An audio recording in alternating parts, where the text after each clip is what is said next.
කියන්නේ මෙන්න මේ දෙතාවේ දැනගන්න එක. ඒතර භාවනා ක්‍රම දෙකක් තියෙනවා. අනරිය සහ අරිය. මේ අනරිය කියන්නේ මොනවද?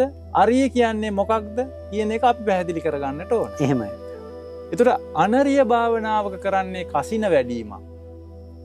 අනරිය භාවනාවල කරන්නේ කසින වඩනවා. අරිය භාවනාවක කරන්නේ සත්‍යයේ වඩනවා. ඒකට අපි කියන්නේ ಗುಣ පුරනවා කියන්නේ. එහෙමයි. ಗುಣ ධර්ම. දැන් මේ සූත්‍රයට අමතරව මම තව සූත්‍රයක් කියන්නම්. සල්ලේක සූත්‍රය. මජ්ක්‍ධිම නිකායේ සල්ලේක සූත්‍රය. චුන්ද කියන තැනැත්තා. චුන්ද කියන හාමුදුරුවෝ සල්ලේක සූත්‍රයේදී බුදුහාමුදුරුවෝ කියනවා චුන්ද ඔයා මේ සුවසේ ඉන්නේ ඔය.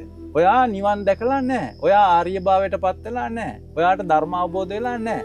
එහෙනම් මොකද්ද කරලා තියෙන්නේ චුන්ද හාමුදුරුවෝ සල්ලේක සූත්‍රයේදී බුදුහාමුදුරුවෝ කියනවා ඔයා ආර්ය භාවයට පත් වෙලා නැහැ.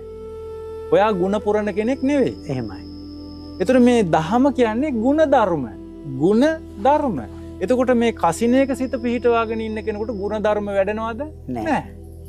ඒතර කසිනේක සිත පිහිටවාගෙන ඉන්න කෙනාට සිත ඒකාග්‍ර වෙලා කෙලස් తాවකාලිකව රාග දේශ මොහ තදංගම විස්කම්බන යටපත් වෙනවා මිසක් සමුච්ඡේද සමුග්ගාත හැටියට කැපෙන්නේ නැහැ.